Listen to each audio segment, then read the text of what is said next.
तो hello guys, कैसे हो आप सब लोग। आई होप कि आप सब बढ़िया होंगे दोस्तों। तो आ जाइए, स्टार्ट करने वाले हैं हम आज इसका नेक्स्ट पार्ट।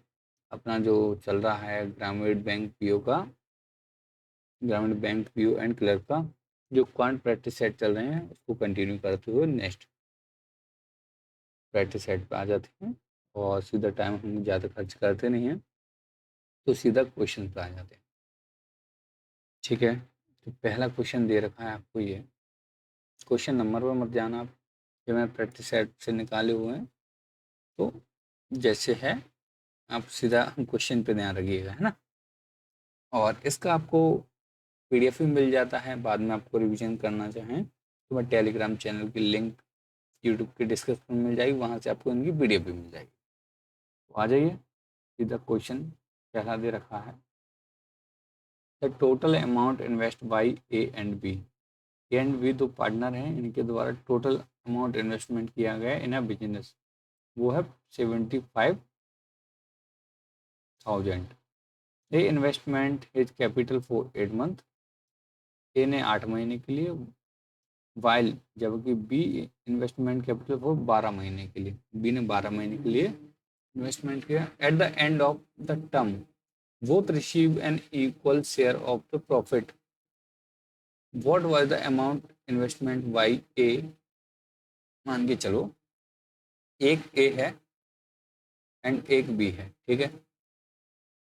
एक ए ने क्या किया, 8 महीने के लिए इन्वेस्टमेंट किया, ठीक है।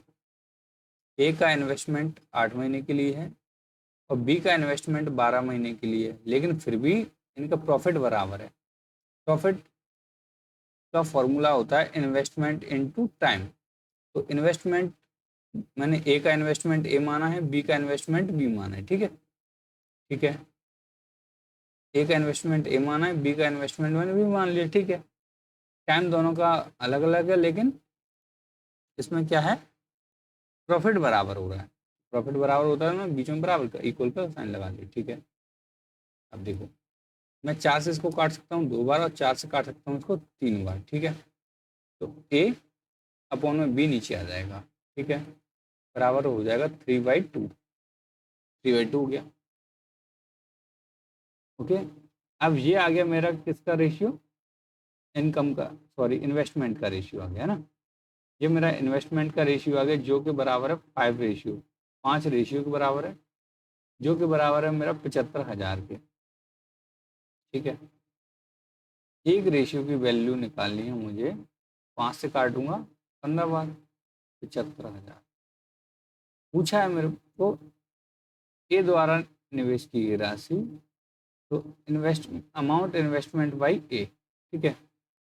तो ए की वैल्यू क्या है, ए बराबर है मेरा 3 रेशियो, 3 रेशियो की वैल्यू दे रखी है मेरे पास 3 × 15,000,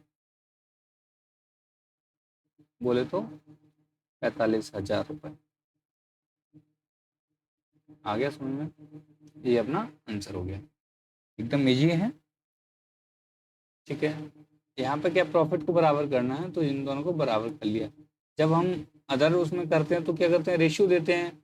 ए रेशियो बी बराबर दे रखा है, इसने इतना इन्वेस्टमेंट किया इतने टाइम के लिए और इसने इतना इन्वेस्टमेंट किया इतने टाइम के लिए, तब हम रेशियो देखते हैं। लेकिन जब बराबर हैं दोनों, क्या बराबर है, प्रॉफिट बराबर है, तो बीच में बराबर का साइन लगा सकते हैं, कोई दिक्कत नहीं है इसमें, ठीक है। आई होप कि आपको समझ में आ गया होगा क्वेश्चन।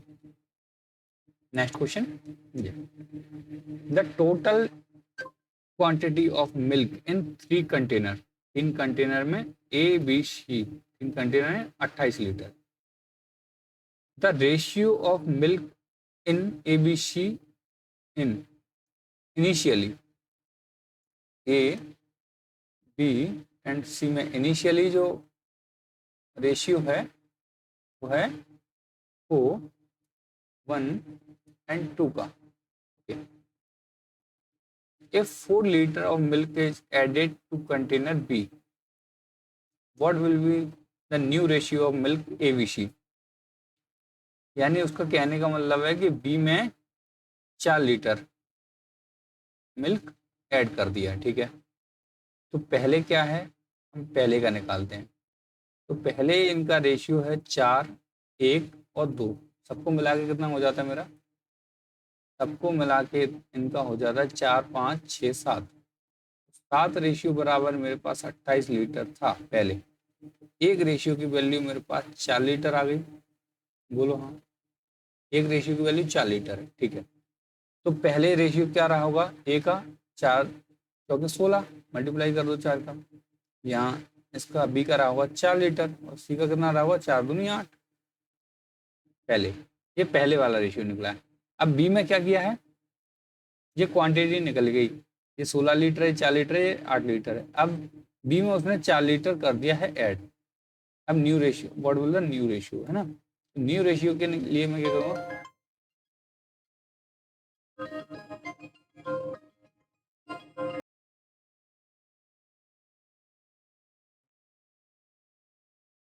इनको जोड़ेंगे, दिया जाएगा 16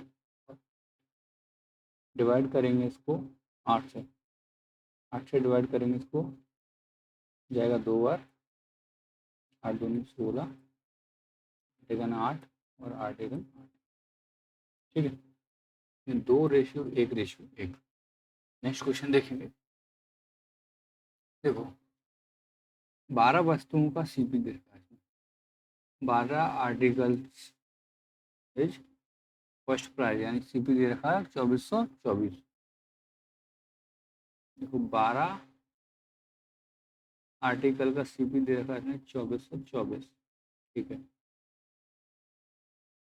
the shopkeeper sells their article at the 25% profit. तो प्रत्येक वस्तु पर दुकानदार को हुआ लाभ पूछा। तो देखो मान के चलो ये अपना क्या है? 12 वस्तुओं का क्रय मूल्य। एक वस्तु का ये क्या है? 12 वस्तुओं का सीपी है। एक वस्तु का सीपी क्या होगा? एक वस्तु का सीपी क्या होगा? 12 दूनी 24, 0 12 दूनी 24। एक वस्तु का सीपी हो गया। अब इस पे 25% का प्रॉफिट चाहिए। तो एक वस्तु का प्रत्येक वस्तु पर लाभ पूछ रहा है ना, तो एक वस्तु का एसपी निकालना है, यानी सेलिंग प्राइस निकालना है। तो 202 पे 25% का प्रॉफिट, यानी 25% का प्रॉफिट क्या होता है? 125/100 है ना, यानी 5/4। बोलो हाँ। ठीक है, 5/4 आपने बोल दिया, डन कर दिया। अब मैं क्या कर सकता हूँ? इसको मैं मल्टीप्लाई कर लेता हूँ 5 से।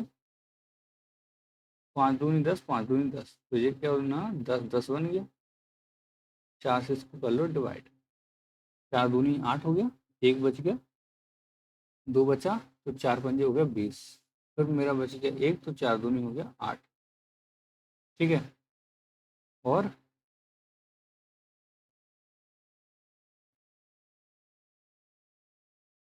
4 दूनी 8 हो गया, तो 4 पंजे 20 हो गया। ठीक है, ये अपना क्या हो गया? सेलिंग प्राइस निकल आया। क्या निकल आया? सेलिंग प्राइस निकल आया। ठीक है, एक वस्तु का सेलिंग प्राइस। तो अब हमें क्या निकालना है? प्रॉफिट। प्रॉफिट निकालना है। प्रॉफिट बराबर क्या होता है? S P selling price minus C P cost price. तो ये हमारा 252.5 माइनस 202। ठीक है, तो इसमें 200 तो जाएंगे, मेरा बचेगा 50.2, तो 50.5। ये मेरा आंसर हो जाएगा। ठीक है, पहला तरीका। दूसरा तरीका, इसको शॉर्टकट में भी कर सकते हैं। यहाँ से इस लाइन से देखिए, इधर उल्टा सॉल्व करते हैं। ये 202 है ना, इसमें मुझे कितना? 25% का प्रॉफिट चाहिए। 25% का प्रॉफिट कितना होगा? तो इसका जो 25% होगा वही मेरा 25% का प्रॉफिट होगा ना। तो उसका मैं सीधा भी 25% निकाल सकता हूँ, 25% बोले तो 1/4 सीधा भी निकाल सकता हूँ। तो कितना होगा? 5 चौके 20, सॉरी 4 पंजे 20, 4 पंजे 20, बचेगा 2, 2 में जाएगा नहीं भाग, तो 2। ठीक है, फिर हो जाएगा 20, हो जाएगा 5 पंजे 20। ठीक है, ये सीधा प्रॉफिट निकाल सकते हैं यहाँ से, सीधा प्रॉफिट निकाल सकते हो, ठीक है। प्रॉफिट सीधा ऐसे निकाल सकते हो और पूरा सॉल्यूशन करने के बाद ऐसे निकाल सकते हो, है ना। लेकिन निकालना आपको ऐसे ही तरीके से है जी, शॉर्टकट में, ठीक है। ये मैंने क्या निकाला, इससे पहले मैंने सेलिंग प्राइस निकाल के कॉस्ट प्राइस निकाला, लेकिन आपको पता है कि जब 25% लाभ है तो आप इसको क्या कर सकते हैं, सीधा 25% निकाल दो तो भी वो लाभ माना जाएगा, ठीक है, लाभ ही निकलेगा। ओके, नेक्स्ट क्वेश्चन देखेंगे। ये मेरे पास दे रखा है 37.5, तो ये क्या है मेरे पास 37.5, यानी ये 37.5 है। तो 37.5 का डबल कितना होता है मेरा, प्लस 15, इससे मैं इसको काट लूँ 5 बार, तो यहाँ आएगा 5 माइनस 14/3, 14.3 इंटू एक्स बराबर 10। इसको सॉल्व करना, करिए। 35, 37×2 = 74 और आधे का पूरा एक, आधा गुना 2 करेंगे तो 1 हो जाएगा, यानी 75, ठीक है। प्लस 5 माइनस 14/3 एक्स बराबर 10 हो गए, ठीक है। ये दोनों जोड़े 80, इन दोनों को जोड़ूंगा 80, मैं पूरा करके बताता हूँ। इस 10 को मैं इधर लाऊंगा तो माइनस में 10 आएगा। ये 14/3 एक्स इधर जाएगा, ये माइनस का तो इधर प्लस हुआ हो जाए 14/3, 10 गया तो 70 और गुणा में 3, 14 आ जाएगा नीचे, बराबर एक्स। 14×5 = 70 होता, 5×3 = 15 होता, 15 बराबर एक्स। ये अपना आ गया आंसर 15। आ गया समझ में, ठीक है।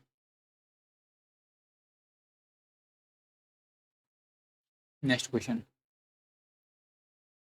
ये दे रखा है मेरे पास 3×5/9 ऑफ, ये जाएगा 9 टाइम, ठीक है। ये गया मैं 9 time into 6 minus x plus 5, ये 4 उधर है ना, मैं इसको भी 4 रहने देता हूँ, कोई दिक्कत नहीं है।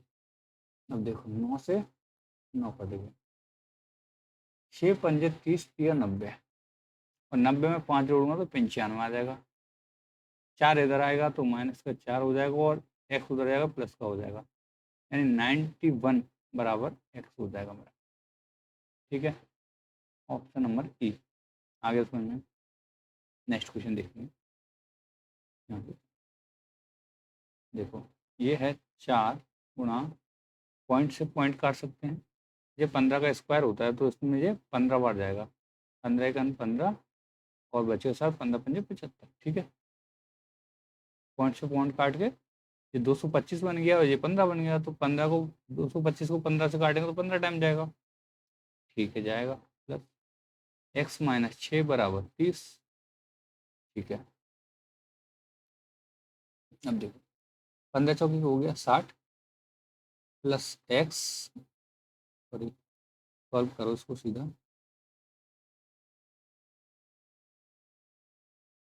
15 माइनस 60 हो गया, इसको सीधा 6 माइनस प्लस, चलो इसको क्या है, प्लस एक्स लिख लो बराबर 30 लिख लो, अगले स्टेप में पूरा कर देंगे। यहाँ से यहाँ ये घटा, तो ये 60 में से कितना गया मेरा, 60 में से जाएगा मेरा 6, तो 54 बचेगा, इधर 30 में से 54 माइनस का हो जाएगा, तो एक्स की वैल्यू मेरे पास आएगी माइनस का 24, ठीक है। एक्स की वैल्यू क्या आई मेरे, माइनस का 24। नेक्स्ट क्वेश्चन,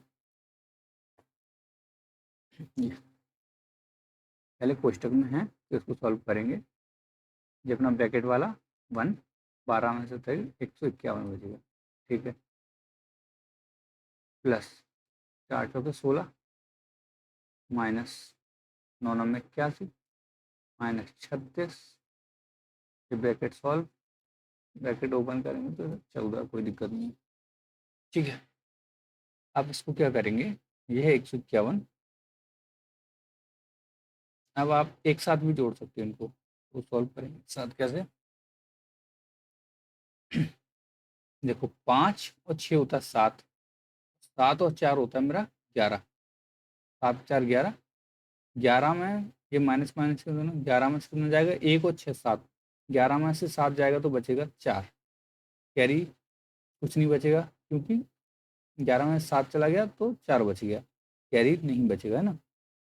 अब देखो ये है मेरे पास 15 और ये है मेरे पास एक हो गया 16, ठीक है 16 हो गया, 16 में से सॉरी 15, एक 16 और एक 17, 17 में से मेरा कितना जाना है 8 और 3 11, 17 में से जाएगा 11 तो बचेगा 6, 64 बराबर मेरा एक्स। ऐसे आप सॉल्व करोगे, कैसे, प्लस प्लस वालों को जोड़ते चलो, माइनस माइनस वालों को घटाते चलो, ठीक है।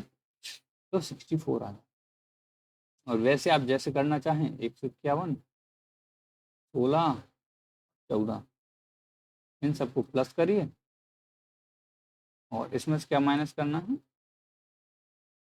81 और 36 को जोड़ दें, इनको माइनस कर देना इनमें, ठीक है, इनको जोड़ के माइनस कर देना, जोड़ के फिर इनमें से माइनस, ठीक है, ऐसे भी आप निकाल सकते हैं जो आपको उचित लगे, लेकिन ये आप सीखोगे इससे आपको एक ही बार आंसर निकलेगा, है ना। ठीक है, नेक्स्ट क्वेश्चन देखो, ये स्क्वायर है तो मैं इससे इस स्क्वायर को काट सकता हूँ, क्यों काट सकता हूँ, स्क्वायर को मैं लिख सकता हूँ 6 मल्टीप्लाई 6, 6 से 6 कट गया तो 6 बचेगा, ठीक है, ये मैंने काट दिया। आगे अब देखो मैं लिखता हूँ यहाँ 75 -3 इंटू,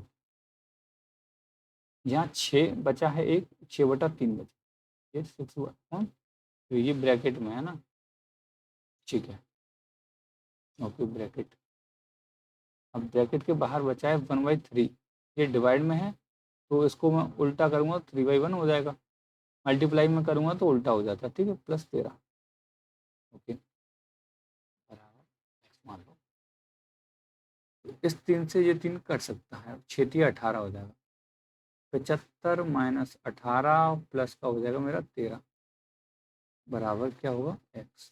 अब आप देखो -18 में +13 ऐड करेंगे तो कितना बचेगा, -5, -5 इसमें जाएगा तो 70 बच जाएगा,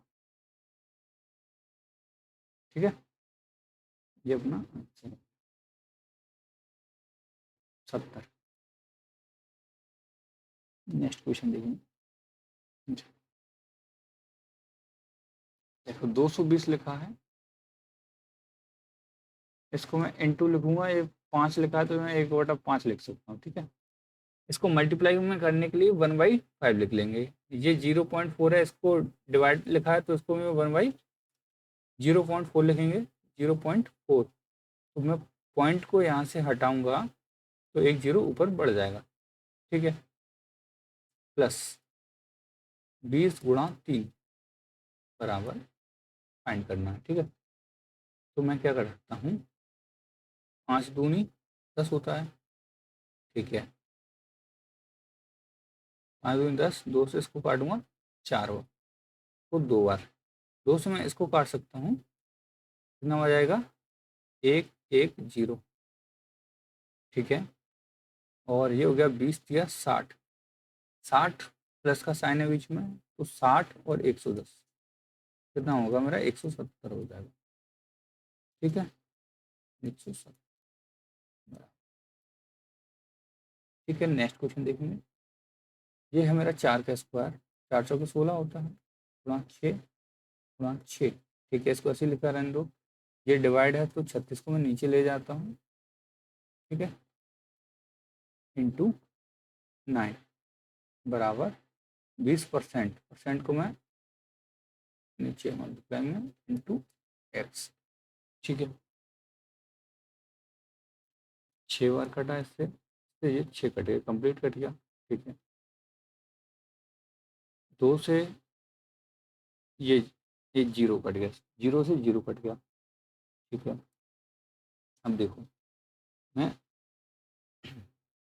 या तो ऐसा कर लूँ, 2 से इस 2 से मैं इस 16 को 8 बार काट लूँगा, 8 9 हो जाएगा 72, इन दोनों का मल्टीप्लाई किया तो 8 9 हो गया 72, नीचे एक जीरो बचा हुआ है बराबर x, यानी 720। ठीक है, 2 से इसको 5 बार काटोगे तो आपको मल्टीप्लाई करना पड़ेगा, इसलिए 2 से आप इसको काट के 8 8 9 में 72 और कंप्लीट कर दो इसको। ठीक है, अब ये मेरे पास दे रखा है 13 सही 6/7 प्लस 8 सही 2 4 माइनस 1 सही 5/7 इंटू बीच में दे रखा है मल्टीप्लाई 1/3। इसको सॉल्व करना है। ठीक है, तो आप क्या कर सकते हैं इन दोनों में, तो इन दोनों को अलग सॉल्व कर लीजिए ना। 13 और 8 को अलग लिख लीजिए, 13 और 8 को अलग लिख लीजिए, 13 और 8 13 प्लस 8। ठीक है, प्लस 6/7 को अलग लिखिए और 2/5 को अलग लिखिए। ठीक है, माइनस 7 एकम 7 5 12/7 इसको लिखिए, तो 6 और 7/3 इसको लिख लीजिए। ठीक है, ये मल्टीप्लाई में तो इससे इसको काट दीजिए, 3 से इसको काट दीजिए। ठीक है, 4 बचेगा यहाँ माइनस के बाद ओनली। अब देखो इसको क्या कर सकते हैं, 7 दूनी 14, ये 13 और 8 21 हो गया। ठीक है, प्लस 7 दूनी 14 5 तक के 6 पंजे 30, 14 और 30 44 44। ठीक है, 44 और 7 पंजे 35। ठीक है, -4। अब आप बताओ, इसको मैं आगे सॉल्व करूँगा। 21 में से माइनस का 4 जाएगा तो 17 बचेगा, और इसको मैं 44/35 को मैं डिवाइड करूँगा तो 35 एकन 35 बचेगा, और ऊपर कितना बचेगा मेरा 9/35। ठीक है, ये बचेगा, तो 17 में 1 प्लस कर सकता हूँ, प्लस 9/35। यही आया ना, 17 और 1 18 बचेगा।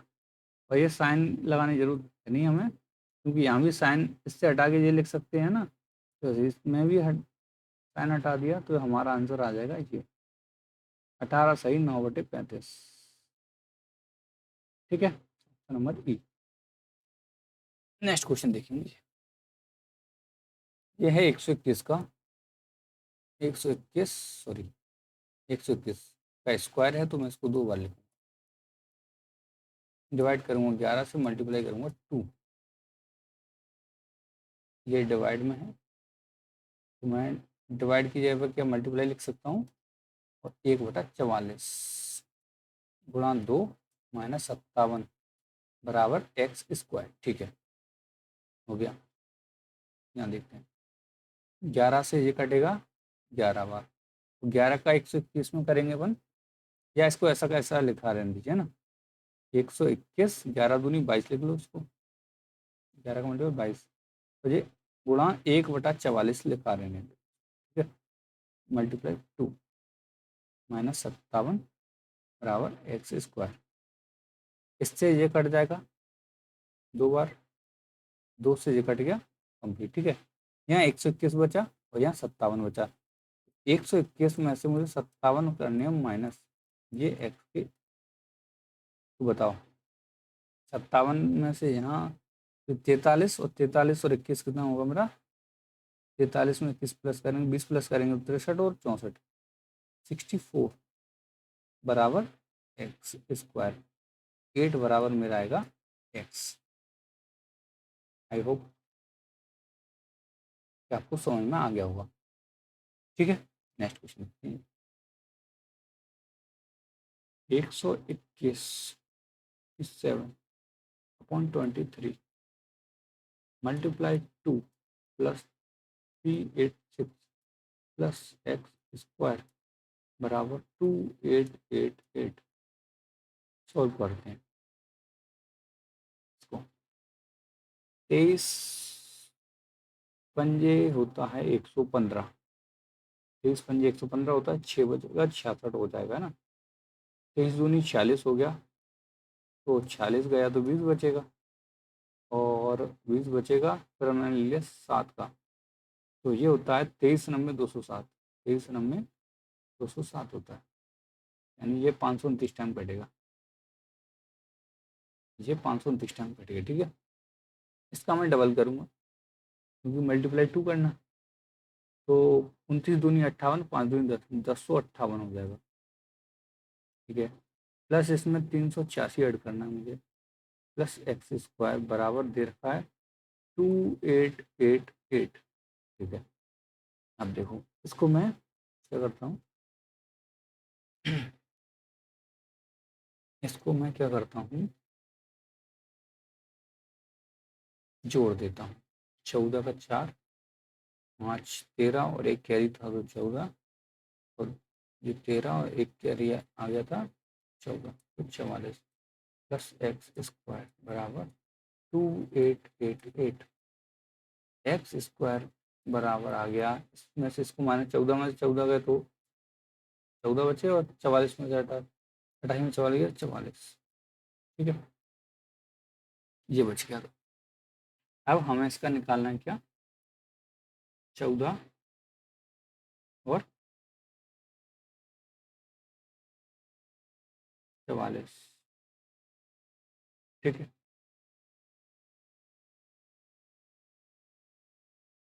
इसका जो हमारा स्क्वायर होता है वो क्या होता है, देखो लास्ट में क्या है 4 है, तो ये या तो 2 का स्क्वायर हो सकता है या 8 का स्क्वायर हो सकता है। ठीक है, ओके। अब आप ये देखो, ये 14 है आगे, 14 किसके स्क्वायर के पास में आता है, तो 3 का स्क्वायर इससे छोटा है। ठीक है, 3 का स्क्वायर इससे छोटा है। अब हम क्या करके देखेंगे, मैं आपको एक ट्रिक बता देता हूँ। तो मान के चलो किसी नंबर का मुझे क्या निकालना है, 1444 है, इसका स्क्वायर निकालना, सॉरी स्क्वायर रूट निकालना है। तो क्या करेंगे, इसको मैं लास्ट के 2 अंक अलग कर देंगे, स्टार्टिंग के अंक अलग कर देंगे। लास्ट में यदि 4 दे रखा है तो ये या तो 2 के स्क्वायर में 4 आता है, या इसके स्क्वायर में 4 आता है, यूनिट 8 है ना। 4 2 या 8 के स्क्वायर में 4 आता है और किसी में नहीं आता। ठीक है, अब बचेगा मेरे पास 14, 14 बचेगा। तो देखो ये किसके स्क्वायर के बाद आता है 14, इससे सबसे इसके नियरेस्ट जो इससे छोटा स्क्वायर है वो किसका है, 3 का है। तो यानी या तो ये 32 हो सकता है या 38 हो सकता है। अब इन दोनों में से कौन सा होना चाहिए, तो अब हम क्या करेंगे, ये 3 के स्क्वायर के पास है। ठीक है, तो इससे एक बड़ा नंबर लेंगे, इसका अगला नंबर 4, इससे मल्टीप्लाई करेंगे तो 12 आया। यदि ये 12 से बड़ा है नंबर 14, तो बड़ा वाला लेंगे, और यदि ये 12 से छोटा आता तो हम 32 लेते, छोटा वाला लेते। तो अभी बड़ा है तो 38 लेंगे, यानी इसका स्क्वायर होगा 38। ठीक है, ये जो चीज़ है ये अभी आपको समझ में नहीं आई, तो मैं एक दो प्रैक्टिस से और करा देता हूँ। ठीक है, जैसे मान के चलो मेरे पास है क्या,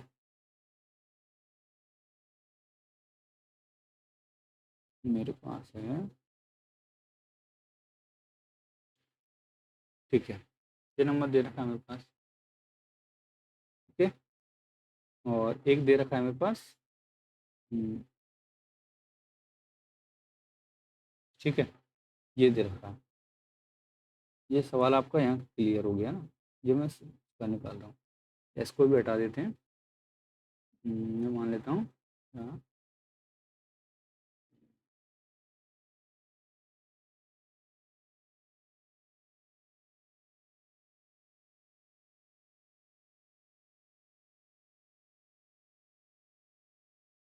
ये मान लेता हूँ। ठीक है, ये 2 मैंने नंबर ले लिए। ठीक है, अब देखो इसका स्क्वायर रूट निकालना हो, इसका स्क्वायर रूट निकालना। ठीक है, ये मैंने मान लिया। अब देखो पीछे यूनिट डेट 1 है, तो 1 कब होता है, या तो ये 9 का स्क्वायर हो 81, इसमें यूनिट डेट बनाता है, या ये बनो तो बनाएगा। ये 2 ही कंडीशन में यूनिट डेट बनाता है। ठीक है, तो 2 अंक पीछे से हटा दिए। अब ये 24 के पास में सबसे छोटा स्क्वायर कौन सा हो सकता है, 24 से छोटा ऐसा कौन सा नंबर है जो परफेक्ट स्क्वायर है, और वो किसका स्क्वायर, तो परफेक्ट स्क्वायर रूट, जो परफेक्ट स्क्वायर रूट है वो 16 है। 16 किसका होता है, 4 का होता है। 16 4 का स्क्वायर है। अब मैं क्या करूँगा, 4 से एक बड़ा नंबर लूँगा 5। ठीक है, तो 5 लिया तो 20 आ गया। अब 20 से 24 बड़ा है, तो अब मैं क्या लूँगा, या तो मैं ले सकता हूँ 49 या ले सकता हूँ 41, ठीक है, या मैं 49 ले सकता हूँ या 41, लेकिन ये 20 से बड़ा है तो बड़ा वाला नंबर लूंगा मैं 49। यदि 20 से छोटा होता तो मैं क्या लेता, 41 लेता, छोटा वाला नंबर लेता। नहीं समझ में आया तो एक बार फिर से समझा देता हूँ, ठीक है। ये चीज़ आप समझ लीजिए, आगे के लिए बहुत काम की चीज़ है। देखो 2401 है तो यूनिट डेट, मैं आपको एक अलग से सेशन लाऊंगा, उसमें पूरी चीज़ समझा दूंगा, लेकिन अभी इतना समझ लो कि मैं 1 का स्क्वायर करूंगा तो मेरा यूनिट डेट बनाएगा, और मैं 9 का स्क्वायर करता हूँ तो मेरा यूनिट डेट बनाता है, ठीक है, यूनिट डेट बनाता है। इसमें यूनिट डेट बने यानी लास्ट में आगे कुछ भी लिखा रहे, या तो ये, और आगे इसमें कुछ भी लिखा रहे, आगे कोई भी इसमें दाई अंक हो, है ना, 10th प्लेस कोई भी बना रहे, लेकिन इनका यूनिट डेट जो है वो 9 है या 1 है इस स्क्वायर रूट का, ठीक है। तो यहाँ पे कुछ भी नंबर हो, एक्स वाई जेड जो भी बना रहे, ठीक है, लेकिन हमें ये फाइंड कर लिया कि इसमें से 9 या 1 हो सकता है, ठीक है। अब देखो इनमें से, देखो बड़ा कौन सी कंडीशन में आएगा, इससे सबसे छोट, इसके पहले सबसे पास में परफेक्ट स्क्वायर कौन सा है, परफेक्ट स्क्वायर रूट 16 का है ना। 16 किसका स्क्वायर होता है, 4 का होता है, तो जिसका स्क्वायर होता है वो 4, 4 से अगला नंबर लेंगे 5, मल्टीप्लाई करें 20। यदि ये 20 से बड़ा है, आगे के 2 अंक, ये तो इसमें कट गया है, अब बचे 24। अब 24 से बड़ा है तो इसमें बड़ा वाला नंबर लेंगे, यानी इसमें तो अपन 4 ही लेंगे, ठीक है, जिसका स्क्वायर रूट था उसका ही लेंगे। लेकिन ये जो नंबर है ना, कि ये 41 हो सकता है या 49 हो सकता है ना, ये 41 होगा या 49 होगा, ये कौन डिसाइड करेगा, ये वाला नंबर है। ये यदि 24 इससे बड़ा है तो 49, और छोटा होता तो 41 लेते, तो अभी 49 लेंगे, ठीक है। अब इसमें देख लो, पीछे से 2 नंबर हटाए, आगे 2 बच गए। अब 4 है, यूनिट डेट 4 है ना, तो 4 कब आ सकता है, या तो 2 का स्क्वायर हो या 8 का स्क्वायर हो, तो ये 4 आएगा, ठीक है, ठीक है। अब देखो आगे क्या है, 3 है, ये 3 के स्क्वायर के सबसे पास में है, 9 के पास में है, तो या तो ये 32 हो सकता है या ये 38 हो सकता है, ठीक है। अब फाइंड कैसे करेंगे, तो मैं 3 का गुणा करूंगा इसके अगले नंबर 4 से, तो 12 आएगा, तो ये 12 से छोटा है 10, यानी छोटा वाला नंबर, यानी 32 का स्क्वायर है, ठीक है। ऐसे आप इसको फाइंड कर सकते हैं। तो इसका x बराबर आएगा मेरा 38। इस क्वेश्चन का आंसर ये हो गया आपका। और ये जो ट्रिक आपको यदि समझ में आई हो तो ठीक है, नहीं आई हो तो इसके लिए अलग से सेशन आपको मिल जाएगा बहुत जल्द, ठीक है। नेक्स्ट क्वेश्चन देखिए, ये मेरा है क्या, क्यूब निकालने को। अब मान के चलो 6859, 6859, ठीक है। ये इस क्यूब निकालना उससे भी ज़्यादा इजी है, किससे, स्क्वायर से भी बहुत इजी है। कैसे, देखो मैं आपको एक चीज़ बताना चाहता हूँ छोटी सी, कि 1 का क्यूब हमेशा 1 होता है, 2 का क्यूब 8 होता है, 3 का क्यूब कितना होता है, 27, यानी यूनिट डेट पर ध्यान रखना 7 होता है ना। और 4 का क्यूब,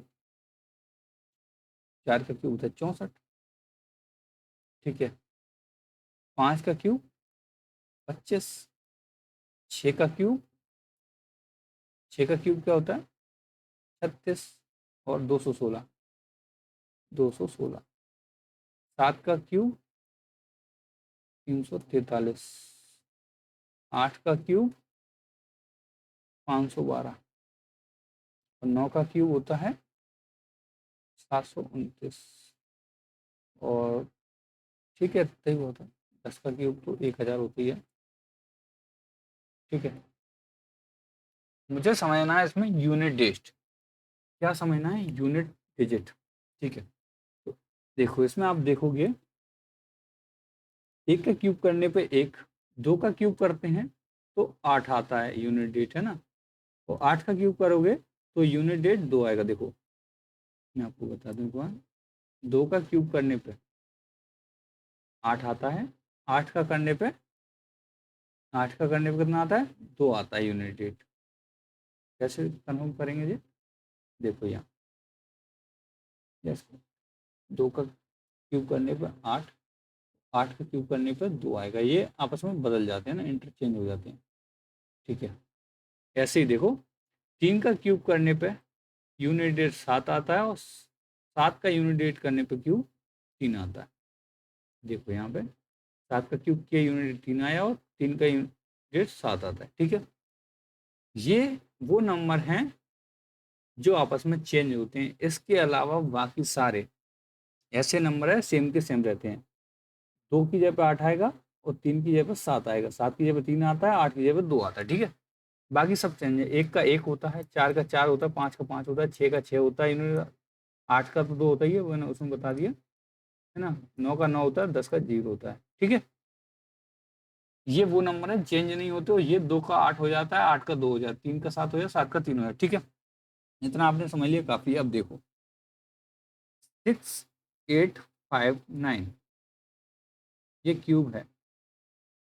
अब क्यूब के लिए जैसे स्क्वायर में क्या करते हैं, हम 2 अंक छोड़ते थे, इसमें 3 अंक छोड़ेंगे, 3 अंक छोड़ेंगे, और इसमें यूनिट रेट 9 है, तो ये आपका कंफर्म हो गया कि ये प्लेस जो लास्ट वाला प्लेस है वो 9 ही होगा। ठीक है, अब कुछ नहीं करना, इससे जो एक नंबर बचा है, इसके पास में सबसे, इसके पास में इससे पहले आने वाला परफेक्ट क्यूब रूट कौन सा? 1 है, वो 1 का है, तो 1 आ जाएगा। ठीक है, यानी ये 19 का क्या है? Cube root. ठीक है, तो ये 19 आएगा इसमें, प्लस ये क्या है?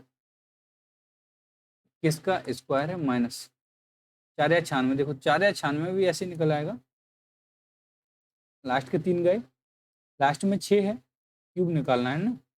6, देखो 6 6 का होता है, आगे बचा 4, आगे कितना बचा? 4, तो 4 से छोटा परफेक्ट क्यूब किसका है? 1 का, तो 16 आएगा इसका। ठीक है, 16 माइनस 576 है जी, 24 का स्क्वायर होता है। ठीक है, 16 24 माइनस का 40 हो गया, और ये 40 40 40, 40 प्लस का 40 माइनस का बराबर हो गया 0, यानी सी ऑप्शन सही हो जाएगा। और ये आपने सीख लिया वो ट्रिक, कुछ ज़्यादा बढ़िया है। बाकी इसके लिए क्यूब और इसके लिए अलग से सेशन लाएंगे एक अपन। देखो ये है 12 का स्क्वायर करना है, 144, प्लस 14 का 196, 14 का 196 माइनस 40, ये स्क्वायर में अंदर है, ब्रैकेट में बंद है, बराबर एक्स इंटू, ये पॉइंट मैं यहाँ से हटा के नीचे लगा सकता हूँ, तो इस 25 से ये 25 कट जाएगा। ठीक है, कट गया, इधर एक्स बचेगा अकेला। अब देखो मैं, ये माइनस का 44 और ये 40, ये माइनस का 40 है, 44 में से 40 जाएगा तो 4 बचेगा, यानी 104 बचेगा जी। 104 को मैं इसमें जोड़ूंगा तो 200, 300 हो जाएगा, 300 बटे 10 बराबर एक्स, 0 से 0 कट गया, 30 बराबर। ठीक है, 30 हो गया इसका आंसर।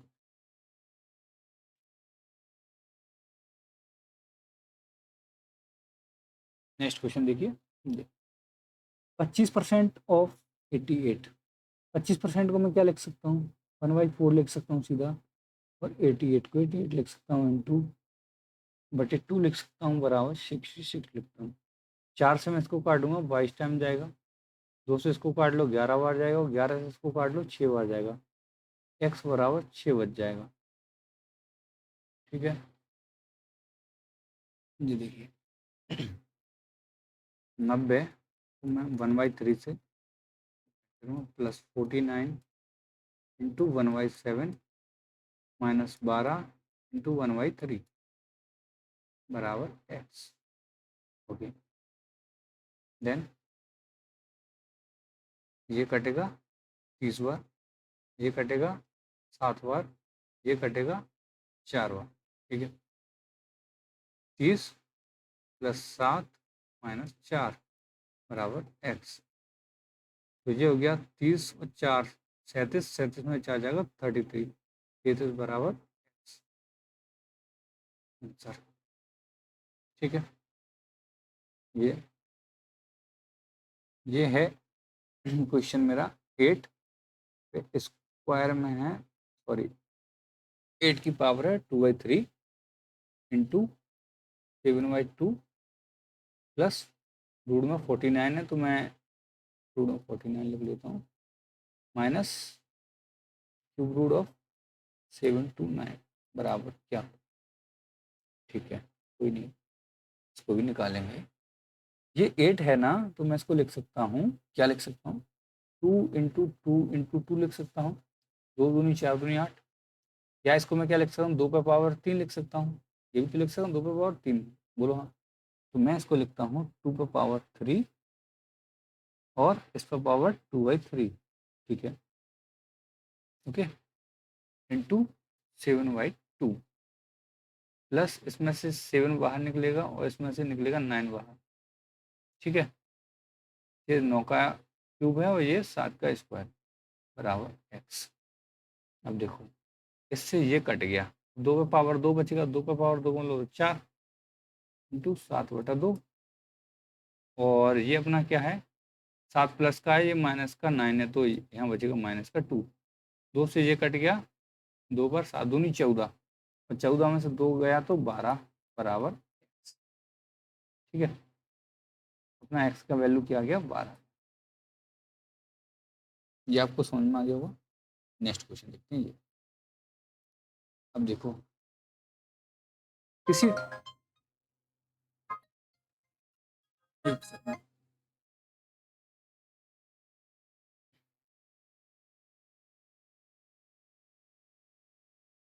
तो ये दे रखा है, किसी ट्रेन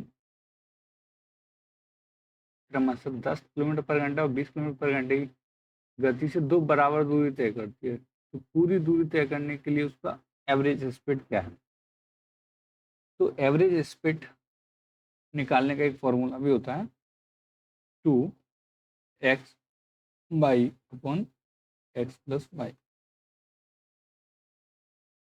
दो, पहली स्पीड 10, दूसरी स्पीड 20, दोनों को जोड़ोगे तो 30, 10 20 जोड़ के 30, इससे ये कट गया, 2 दूनी 4 और 40, 40/3 होता है, 13×3 = 39, 1/3। ये ऑप्शन ए सही हो गया ना, पहला तरीका। दूसरा तरीका क्या हो सकता है, दूसरा तरीका ये है, इफिशियंसी टाइम एंड वर्क जैसे, एक तो 10 की स्पीड है, एक 20 की स्पीड है। ठीक है, दोनों का मैं एलसीएम ले लूंगा तो 20। 10 की स्पीड से 20 किलोमीटर जाने में मेरे को 2 घंटे लगेंगे। ठीक है, और 20 की स्पीड से 20 किलोमीटर जाने में मुझे 1 घंटा लगेगा। ठीक है, टोटल टाइम लग गया मुझे 3 घंटे। अब देखो, 20 की स्पीड से 20 किलोमीटर 10 की स्पीड से गया और 20 किलोमीटर 20 की स्पीड से गया, तो 2 × 20, क्योंकि मैं 20 किलोमीटर 2 बार जा रहा हूँ, एक बार 10 की स्पीड से, एक बार 20 की स्पीड से, इसलिए 20 किलोमीटर 2 बार गया तो 2 का मल्टीप्लाई, और दोनों का टाइम टोटल जोड़ लिया मैंने, 2 घंटे इससे, 1 घंटे इससे, तो 30, तो 40/30 यानी 13 = 1/3 km/h एवरेज स्पीड आ गई है ना, एवरेज स्पीड। ठीक है, नेक्स्ट क्वेश्चन देखेंगे।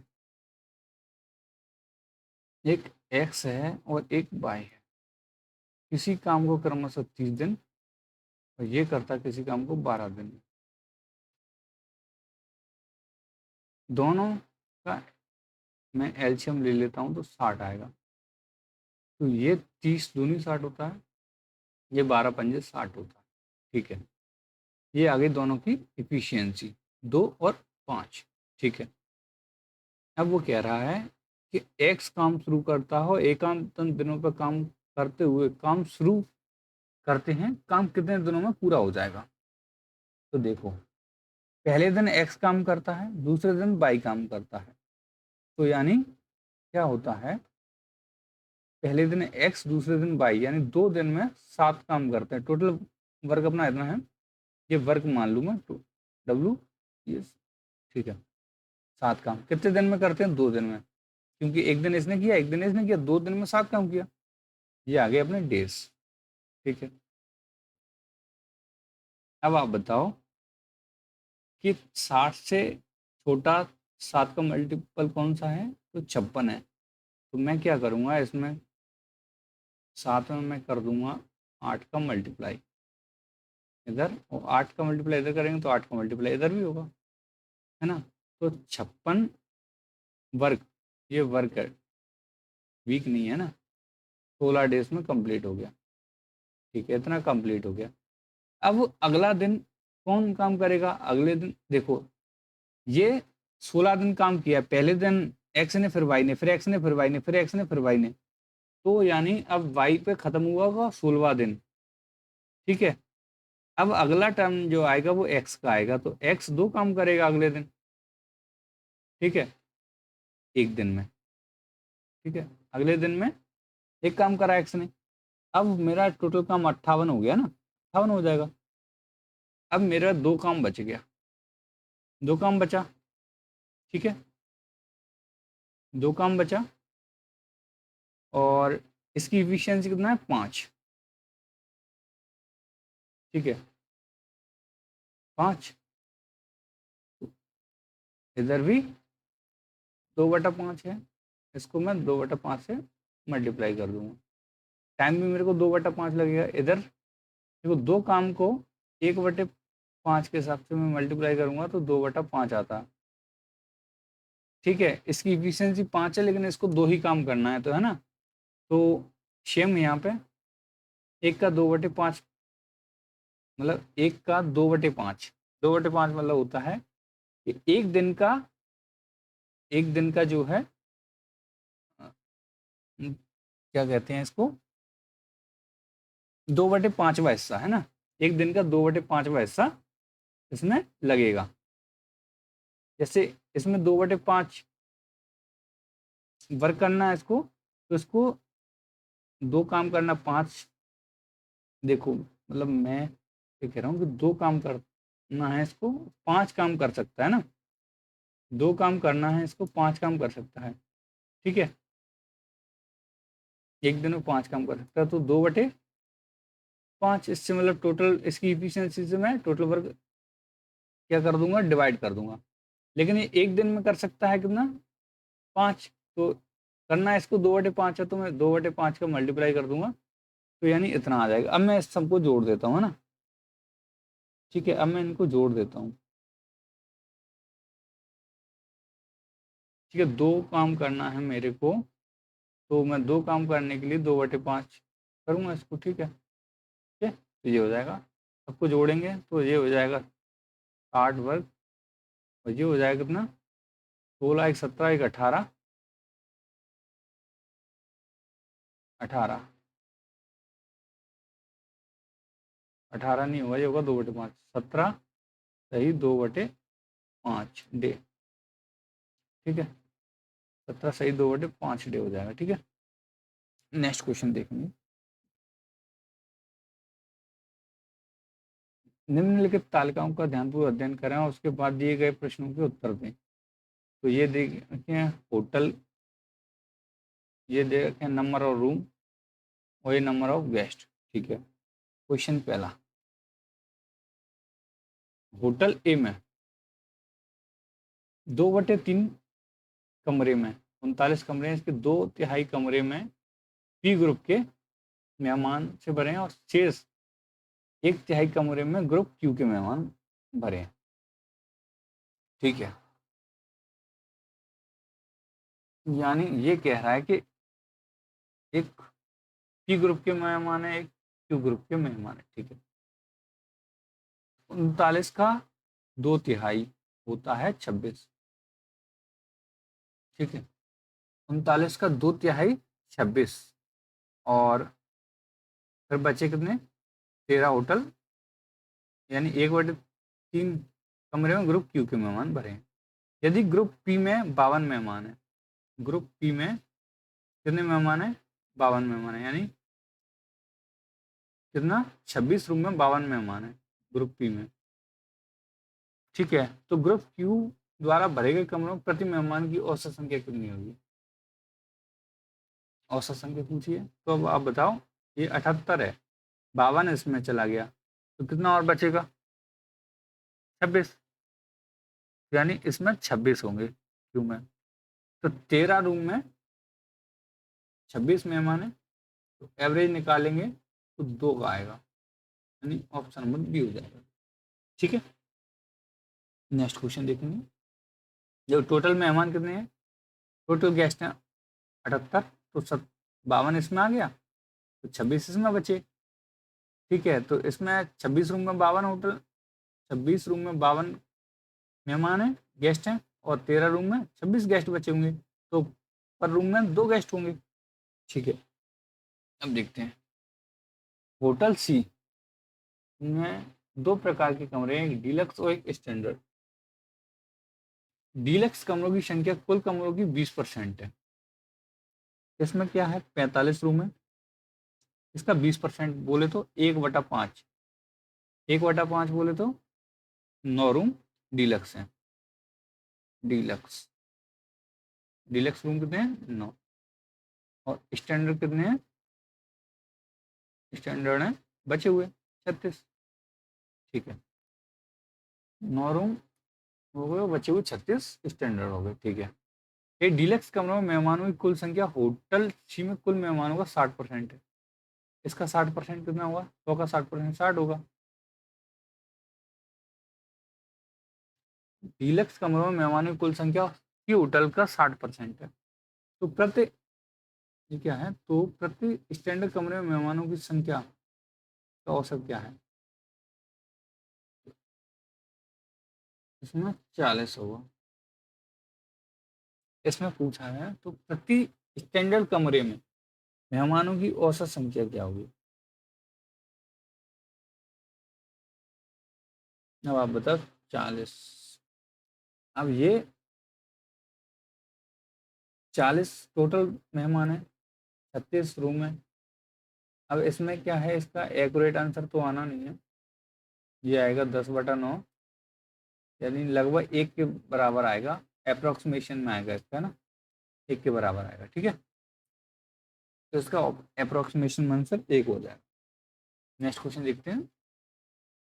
होटल बी में प्रति कमरा मेहमानों की संख्या, find the ratio of the number of guests per room in the hotel B to the number of guests per room in hotel E।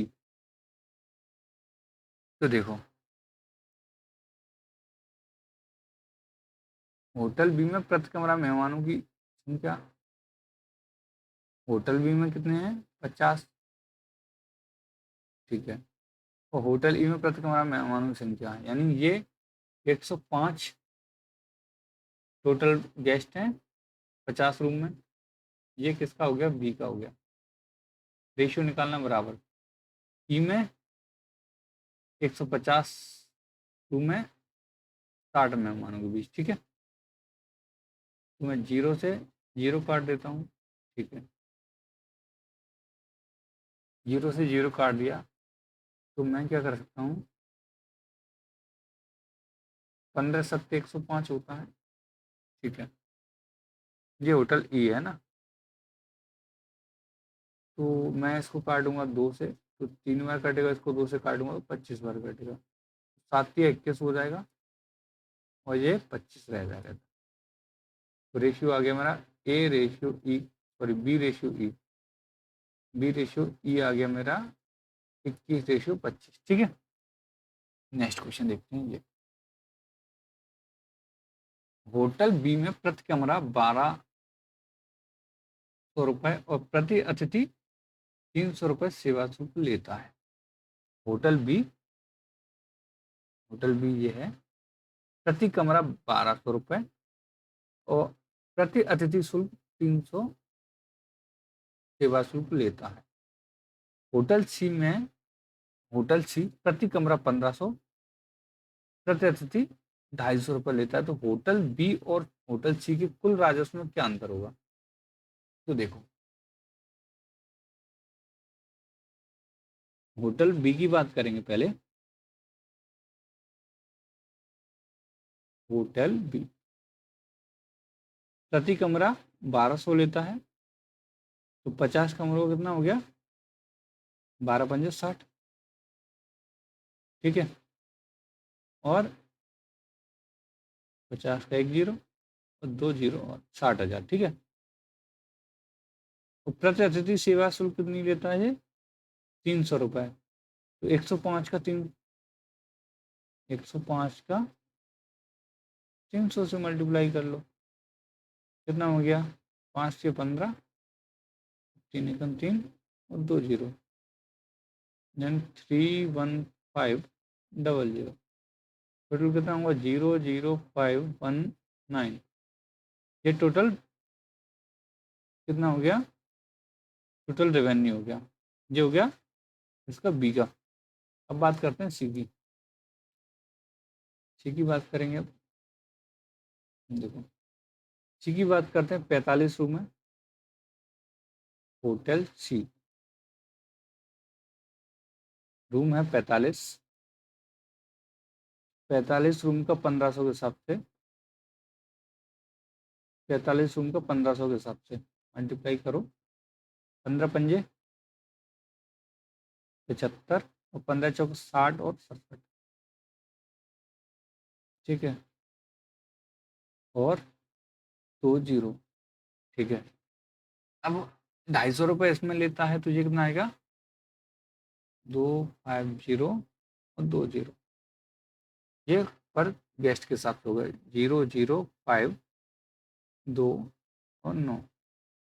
अंतर क्या है दोनों में, अंतर पूछा है, मैं डिफरेंस ले लेता हूँ, 92500 91500, ठीक है। अंतर आएगा 0001, 1000 रुपये का। टोटल कितना अंतर आ गया राजस्व में, 1000 रुपये का आ गया। आई बात समझ में। देखो प्रति रूम निकालना है पहले, यहाँ पे प्रति रूम, तो ये है टोटल रूम, टोटल रूम का रेवेन्यू, टोटल कस्टमर का रेवेन्यू, टोटल रूम का रेवेन्यू, टोटल कस्टमर का रेवेन्यू, दोनों जोड़ेंगे, फिर ओवरऑल रेवेन्यू आ गया होटल ए का, बी का, और ये ओवरऑल रेवेन्यू आ गया होटल सी का, दोनों का अंतर 1000 रुपये, ठीक है। नेक्स्ट क्वेश्चन देख लीजिए। एक नया होटल एफ खुलता है, इसमें ई तक होटल है, तो एक होटल एफ खुलता है, ठीक है। एक होटल एफ खुलने वाला है, ठीक है। होटल एफ में कमरों की संख्या होटल ए और सी के कमरों की औसत संख्या ही बराबर, ए और सी, 39 और 45 का एवरेज जोड़ो, 4 4 8, इसके एवरेज के बराबर है, यानी 42 रही होगी, ठीक है। तो इसमें नंबर ऑफ रूम्स की संख्या 42 है। होटल एफ में मेहमानों की संख्या होटल बी के मेहमानों से 20% अधिक है, बी के मेहमान ये हैं, इससे 20% अधिक है, यानी 105 का 6/5, 20% अधिक, 21 पंजे 105 होता है, तो ये 126 रही होगी, कितनी रही होगी, 126। पूछा क्या है, होटल एफ और होटल ए में प्रति कमरे औसत मेहमानों के बीच क्या अंतर है, औसत क्या अंतर है, देखो ये है ना, इसको मैं कर देता हूँ। देखो होटल ए में प्रति कमरा औसत कितना रहा हुआ,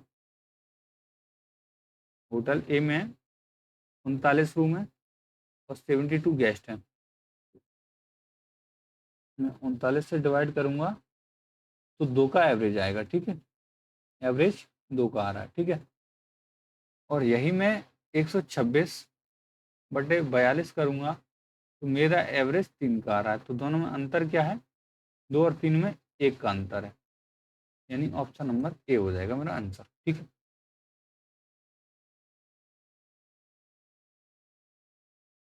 तो इतना दोस्तों, वीडियो अच्छा लगा हो तो वीडियो को कर दीजिए लाइक और चैनल को कर दीजिए सब्सक्राइब। मिलते हैं दोस्तों नेक्स्ट वीडियो में, और वीडियो को ज़्यादा से ज़्यादा शेयर जरूर करना, और चैनल को सब्सक्राइब भी होना जाना नहीं है ना, ठीक है। मिलते हैं नेक्स्ट वीडियो में, आपके लिए इतना ही, धन्यवाद।